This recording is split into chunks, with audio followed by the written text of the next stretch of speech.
How's it going, everybody? This is Omar Thabit here from MotivateMe313, and today I will be discussing the importance of self-reflection.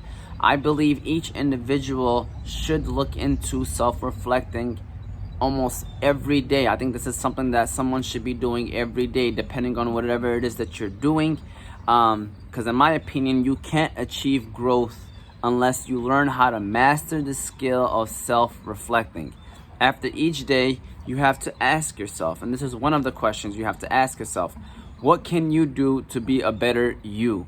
All right, what can you have done to be a better you? Self-reflection has to do with your career. You can self-reflect on your career. You can self-reflect on your hobbies. You can self-reflect on your everyday life.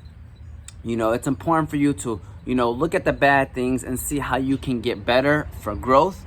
But it's also just as important for you to look at the good things as well and see how you can continue to meet those strides and to meet those requirements.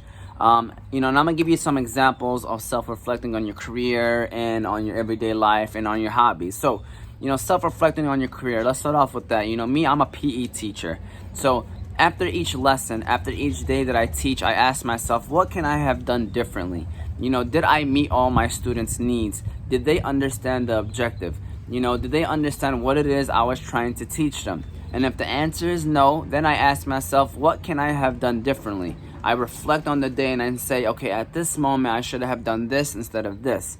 At this moment, I should have done this instead of that. Because next time I do teach that lesson, or next time I teach any other lesson, I'll know, like, okay, now I know what to do and what to do right. It's all about growth. And then I also reflect and see what I did right to make sure I can do that same thing again next time around. Like I said, I'm a PE teacher. This is just an example. I also reflect and say, how can I, get my colleagues, the people I work with, to contribute to my success and even the classroom success.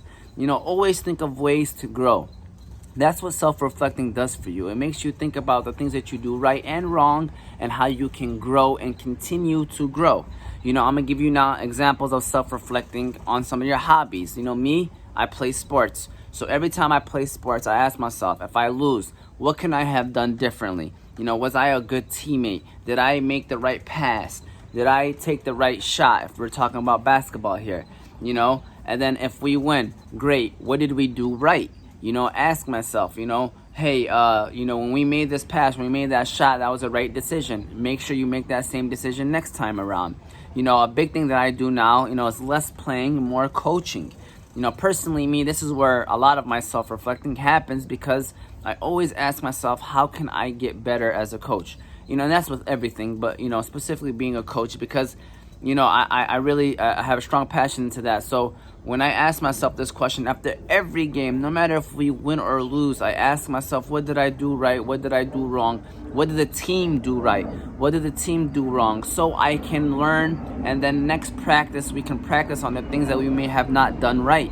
Me personally, self-reflecting on myself, I tend to get really passionate when I coach, and that may lead to me yelling and screaming more than even I want. There'll be games after games where I feel terrible, physically and mentally, because of all the exhaustion I did on the field of being really into the game. So I ask myself, what could I have done differently to not be, in those kind of situations? Maybe it was something earlier in the day. Maybe I didn't get enough sleep the night before. Maybe I didn't eat the right meal. I take everything into consideration so that next time around, I don't repeat the same mistakes.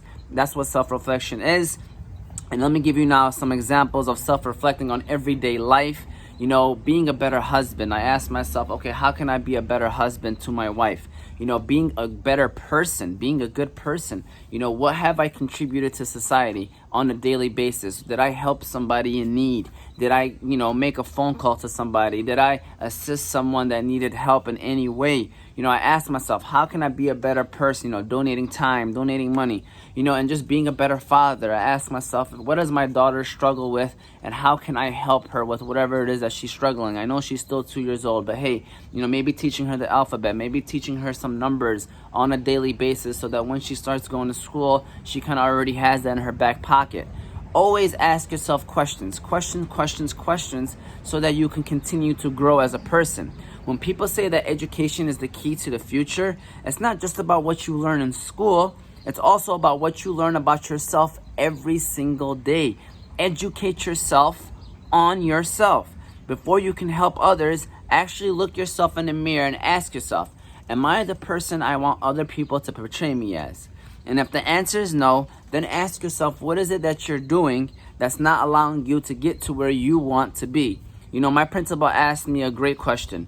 She's asked me, when you walk out the room, what do you want people to say about you? You know, when she asked me that question, you know, it made me really think like, okay, are people saying, you know, that I'm a hardworking person, you know, that I never give up, and that I am somebody they can trust? So if that's not the case, then are you living a lifestyle that reflects that? You got to ask yourself that question. You know, what kind of lifestyle are you living? And if it doesn't correlate to what you want people to say about you, then you need to start making changes. And that all starts with self-reflection. Once you master the concept of self-reflection, then you'll unlock other things that you always knew you were capable of doing. It just takes a little bit of practice, and that practice is on yourself. So I posted a quote yesterday saying, self-reflection may be scary, but it is necessary for growth. Take that into consideration. You know, you might learn stuff about you that, you know, you really never wanted to face, but at the end of the day, it is necessary for you to grow as a person, for you to grow as an individual, for you to grow as a colleague, for you to grow as a coach, for you to grow just with every aspect of life. So good luck with that. Again, Omar Thabit here, another video for Motivate Me 313. Thank you for checking it out.